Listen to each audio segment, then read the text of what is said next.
What if we stayed up until about 4 o'clock in the morning? What if we came on and decided to do a live stream at this time? What if this is actually happening right now? What if we actually went to bed and got a healthy night's sleep and then did this in the morning when the That's sun for was real, out? what if? With that, we want to say hello, everybody. My name is Puppetine from I Love Puppets, here today on I Love Puppets Today. Why? Oh, well, I don't know if you noticed, but we're here to talk about What If. Yes, the new Marvel show that's going to go into the multiverse, explain the characters, explain the universes and how they're different, all with the luxurious tones of Jeffrey Wright as the Watcher. Luxurious tones. That is a way to put it. I had not thought of that. He does do a good Watcher for the little bit that we hear. He has that kind of voice. He's got a good voice, I gotta admit. But I think I should go ahead and introduce myself. I'm Puppetine from I Love Puppets, like I said. And here is Zach, Insomniac Zach. And So, he's up late. yes, I am up late. I almost thought of doing I couldn't really find anything to rhyme with Zach too much this go around. But so, Insomniac fits because, like you said, what Zach if in America? Zach in America? We didn't have Zach in America. We didn't have Captain America. This episode was all about Be Still My Heart, Captain Carter. Yes. Hayley Atwell. Yep. Captain Carter. I had to put it. I'm going to have to put the names of the differences in the title. And I realize I'm looking up, but I see it above me. I realize y'all aren't here. It's actually down here. Yeah, there it is. Well, Froggy is going to kill me if I don't put this up. So pay a little attention to the banner. But let's get right into this. So the point of this episode is Captain Carter. Basically, the difference is Peggy Carter stayed in the room when the experiment was going for Steve. Mm-hmm. They were going to turn him into a super soldier. It was all going to happen. However, because she's in the room, she notices the person trying to sabotage it, trying to steal a little bit of that serum. So it quickly escalates and there's a fight, and Steve ends up getting out of the pod so that way he can try to help, but he's kind of weak. I believe he gets shot too. I think he does. He gets shot in the leg or something like that, and he ends up falling to the ground. Yep. And Peggy, I think actually Tommy Lee Jones's character, I believe, also gets shot. His is a little bit more fatal because we don't see him for the rest of the episode. So it's like he takes the bullet, he's out. So sorry if you're a Tommy Lee Jones fan. Mm-hmm. But yeah, and then Steve's on the ground, and if you hear one of the guys say, "Oh, if we lose this whole experiment it's kaput, it's done." So what does Peggy do? She grabs the vial that was trying to be stolen, she plugs it in, and then she hops into the pod and tells Howard to push the button. And push the button. That's a little Jackbox joke right there. Speaking of pushing buttons, you want to push that like button or that subscribe button. Maybe both. Why not? Why not? That's right. You're up at this time in the morning anyway. Are you really going to question these decisions? Right. I mean, shoot. I mean, you won't get an Amazon Hayley Atwell coming out of the screen, but you get us talking about Amazon Hayley Atwell, which is... Marania makes an excellent point about that, because after the serum, they made her look like, an Amazon. She's a bit taller, a bit buff, but not that, but she's not bulky. She's like classic She-Hulk almost. That's it. That is the thing. This is the body is good old classic She-Hulk, not this new Jason Aaron He-Hulk nonsense. None of that. This is... Why do we have to talk about that? I don't know. Good things. I got chills just now. It scared me. Okay. Bad chills. Bad chills. Not good. But you know who gives good chills? Captain Carter. And through this episode, of course, she's going to face a little bit of I know this will trigger some people out there. She does face some misogyny. Yeah, that 1940s kind of, which fits with the time. If you watched Agent Carter, or even if you watched I'm sure there were scenes in the movie Captain America: The First Avenger. It totally fits into with the time. It's not too overbearing if you remember it in that context. It's not like this is 2020 that Carter is in. Yep. But yeah, no, I think it works out really well. The guy that the army leader who I guess replaces Tommy Lee Jones's character also does act like kind of a d-bag, but I think we are allowed to say arse because she's arse. British, so we'll say arse. He acts like an arse. I think they also managed to squeeze in a German curse where I think they just said like the S word in German. Yeah, it says curses in German. Curses in German. But if yeah, you speak German, you understand. Tell us in the comments or in the chat if you speak German and you know what he said. Well, yeah, I guess you type in the comments. Yeah, so. It's one word. And if you need to, you can do that. $sign and the hashtag sign. Speaking of $sign, Froggy's poking me in the back with a stick. You can't see him. To remind people about the Ko-Fi link. It's right in here. Oh, I thought it was I thought y'all were trying to get a coffee fund going. No. Oh, okay. I can't drink coffee. That's so sad. I'd get all soggy. That's so sad, though. Okay, anyway. Yeah, Marania's pointing out it's time accurate. It's not beating us over the head with it like this is the modern day. The army leader there he's a weasel. He's a weasel. Credit for Carter. Absolutely. Yeah, totally. Absolutely. We do get, speaking of him taking credit for not only Carter, but Howard and Steve, one of the really cool things that I dig that they did with this whole what if was Steve Rogers. He's not like pushed completely out of the limelight here once Carter gets the serum and becomes Captain Carter. He gets a new role. Howard builds him a suit of armor, an Iron Man suit. He is a Stark, so there is going to be a suit of iron, but this is like a big, bulky, almost like Hulkbuster sized. Mm-hmm. Because of Captain Carter, they are able to steal the Tesseract. Mm-hmm. And so that is why they're able to use that, make a suit for Steve, and he's the Hydra Stomper.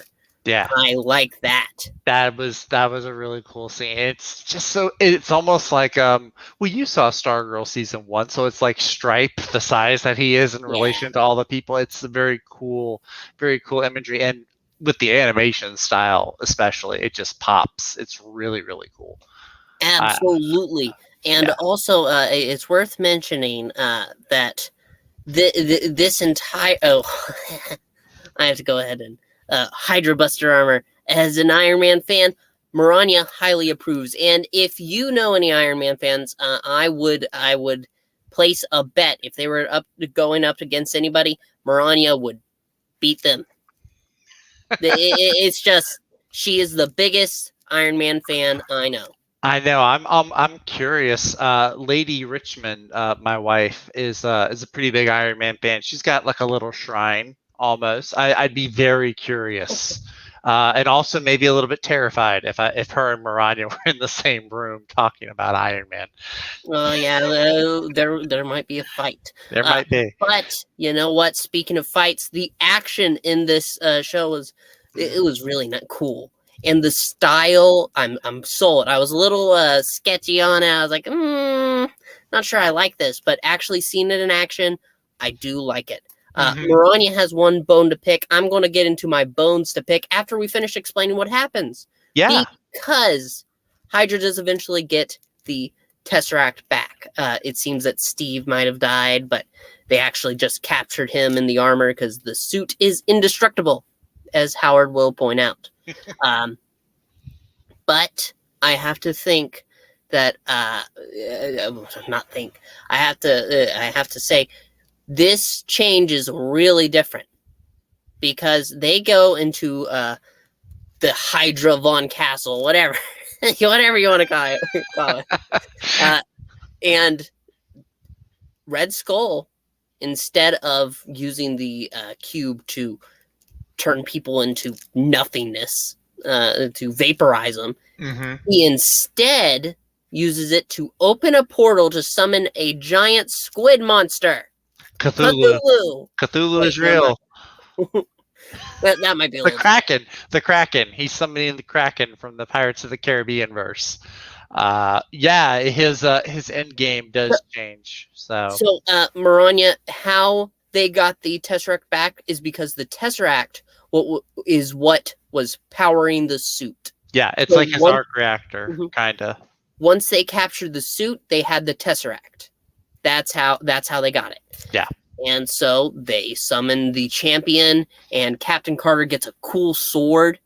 Yeah, that was a sword to go with the shield. That was really cool. I dug that. Yeah, again, just the animation, the action scenes feel so fluid, and especially when it comes to like the fight sequences and just the way the characters move, it's like watching a really, really cool, like a really high budget motion comic almost. You know, you see those motion comics and the character stays in the same pose, but they maybe move from left to right or whatever.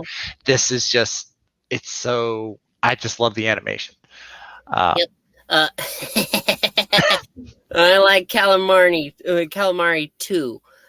So you see, that's what Captain Carter does. She ends up fighting the squid monster and pushing it into the portal. But to face this, she has to push it actually into the portal, taking herself along with it. And that's what she does. Steve says no, but he's out of charge in his suit because he used the generator to fuel it instead of the Tesseract. And this is where we are now. And suddenly, after the fading, the portal opens again, and we see bits of calamari, like Marania's pointing out, fly through, and Captain Carter steps out. And it's sword and shield. She's ready to go. She doesn't know what she's popping out into. And we see and hear two familiar shield agents, Nick Fury and Clint Barton, aka Hawkeye. And it's 70 years later. And Hawkeye's like, "Sir, that's Captain Carter. You know, this, big grand hero." So yeah, and that's where we pretty much open up. It's just a normal green t-shirt. There's nothing really designer on it. I think John Lover one really just likes your t-shirts. I think he does. This one's just plain. It's 3:00 in the morning over here, so. Well, it's 3:00 for you. It's 4:00 for me. 4:00 for you, exactly. Yeah. What is space and time and all that when there's a multiverse? But overall, yeah. Here's my bones to pick with it. Okay. I feel like this is a really good show. I like the stories. I like the cast. I like the art. The voice direction was wrong. You could tell when you were looking at their lips, it's just off sync. And that happens when you get normal actors to do a voice actor's job sometimes. Because it's a very particular thing that you notice, especially when you're a puppet, because every motion of your mouth matters.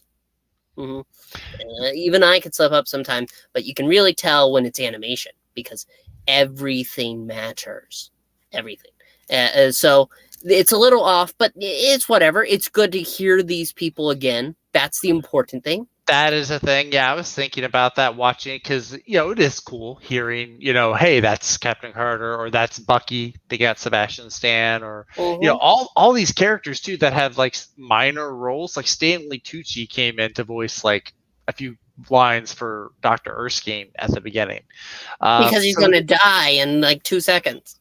Exactly. But Stanley Tucci's a big name actor though. So the level of quality there is good. But I do hear what you're saying. I almost feel like I have to go watch it again just to kind of, because I wasn't paying too much attention to that.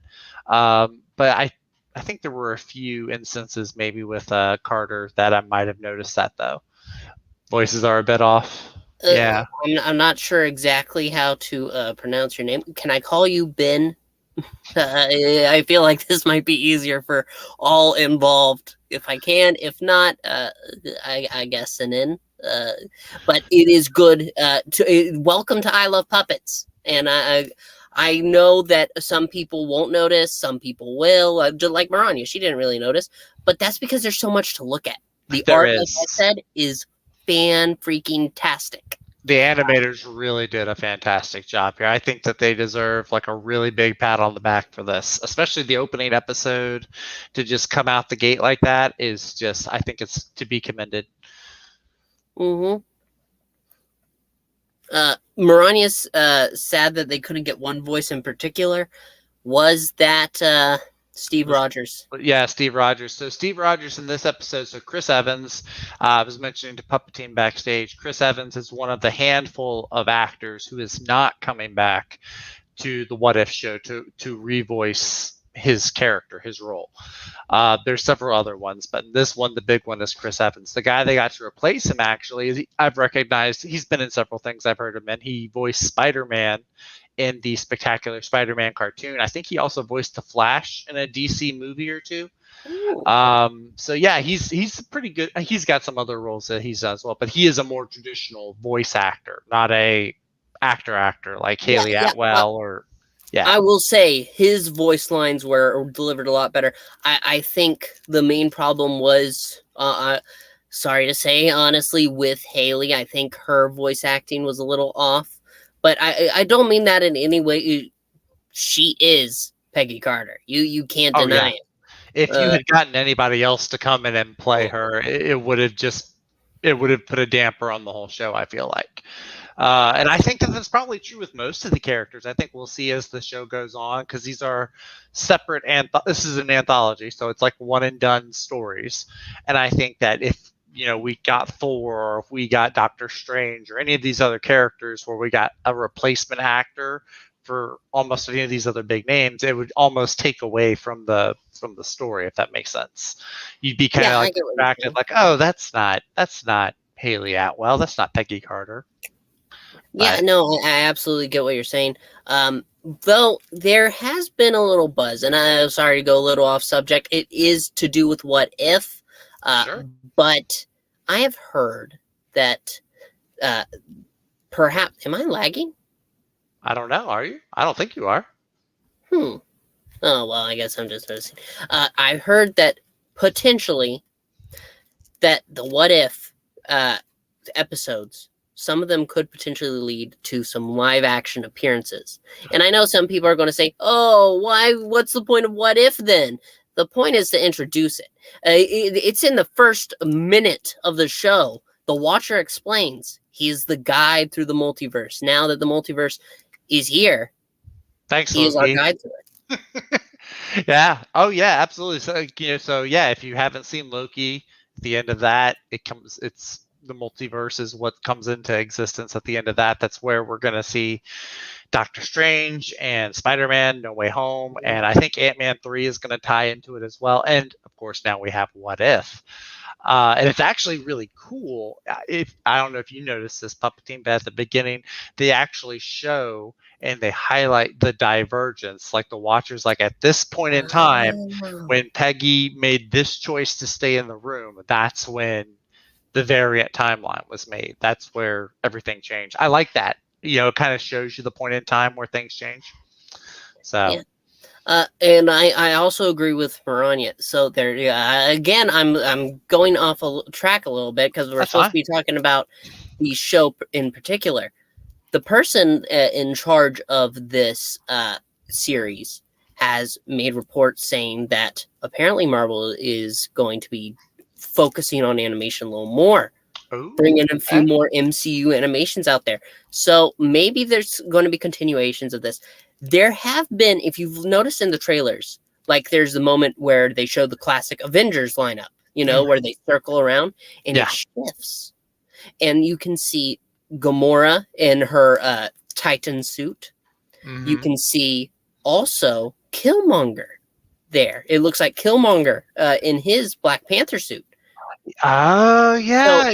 Killmonger does have, in one of the episodes, I think he is going to have a very big role. I think they showed in one of the trailers where I don't want to spoil if anyone had seen the trailer, but it's a pretty surprising and just like, oh, that's interesting kind of a role that he plays. So potentially a few of these episodes could intersect. They could connect and bring about the first multiversal crossover we've seen. I'm not sure. This is all just theorizing, But we have to have a little theory to end it. Gotcha. Overall, it's MCU. You gotta theorize. Otherwise, what's the point? What's the fun? Exactly. But we enjoy this show. I think we enjoyed this first episode at the very least. Absolutely. Maranya up at the top of the comments, top of the chat, she said that this she gave it high praise, actually, I believe. Didn't she say, best Disney Plus? This is the best. And I think as of right now, I was mentioning to Puppetine, if it is, it beats out WandaVision for me by a little bit as far as first episodes go. I kind of want to wait to a little further in. I have a little bit more under my belt that I've seen, but right now, this is a blast. This is, you got the talent, animation too just offers a different range and a scope that a lot of smaller screen shows can't quite get. I know Loki did have a big epic scope to it. But I really dig this. It's more comic booky than a lot of the stuff that we've seen. WandaVision kind of had that Dick Van Dyke Show, that Twilight Zone-ish vibe, and Falcon and Winter Soldier had that, military almost vibe or that thriller tone. This has a more comic book feel, and I like my comic book projects and shows to have a comic book feel. So I absolutely agree. This, out of all the adaptations we've had, this might be one of the most faithful because it's saying, look, this is the multiverse. This is what we've been leading to. Yeah. And with these different points and different turns, it could lead to great big things. However, right now, as it stands, these are just little side stories, which is what if is all about. Yeah, those were single issue, one and done stories. Most of them were, anyway. I think maybe there were a few that might have been two-parters or something like that. But it's the whole fun. It's the imaginative process of it. Thinking, what if this had happened instead of that? So what Maranya is saying, and I'm sorry, I didn't understand this, because she's praising the animation. Absolutely, I love it. She's saying the people have been wanting Marvel to do theatrical animation, Spider-Man Into the Spider-Verse, or DC doesn't have a great example right now. DC's had some good animated movies. When's the last time they've gone into the theaters, though? Oh, in theaters, no. In theaters, I can't. Lego Batman. Well, yeah, I guess Lego Batman. But I was thinking more like their direct-to-video releases. Yeah. No, if they can pull this off, if they can get people into the theaters to watch an animated movie, they will have escalated themselves farther than most are able to. Most companies are able to. Yeah. Because there's always a certain point where where I lag, like right now, I think. But if they are able to pull in, they can absolutely get the actors. Clearly, they've expressed there's no problem with that. And also, it'd probably be a lot easier if you wanted to still make stories that feature maybe like Iron Man or Black Panther or characters that, for reasons obviously, can't be in the live action movies anymore, but you still want to tell stories with those characters. It's probably a lot easier to make an animated movie featuring T'Challa or Steve Rogers or Iron Man than it would be to do a live action movie. You just got to get the proper voice talent in there to voice them. Absolutely. And you know what? With that, I think that's a perfect way to end this, because, I'm already switching into another dimension as we speak, at least from the looks of it on my end. Stay away from the tentacles. No, they're pulling me in. Anyway, we are so happy that you have decided to check out our video. If you've made it to the end, please consider liking and subscribing. We want to grow those numbers up. We're at 58 subs. Hey, that's awesome. Hey. It's a nice number to be at, and I hope we gain more. But, also give your comments. If you've seen this episode or you're excited for the next episodes, please check them out. We really, really want you to stick around. We're going to be on top of this, probably like Bad Batch, but we'll have to wait and see. we finished Bad Batch this week, this Friday. Just a little side note: it's a season finale. You don't want to miss it. Yeah, buddy. Yep, using a series premiere to talk about a season finale. But we are so excited, and we are so happy you're here. So now that you've liked and subscribed, and if you haven't, what's wrong with you? And commented, please make sure to stick around. We have more to come. And as Marani's bringing out, if you'd like to contribute to the channel, there's a Ko-Fi link. I'm going to put it in the description too if you want to just click it, not type it though. It is just /Puppetine. It's not that hard. But also, just want to say thank you.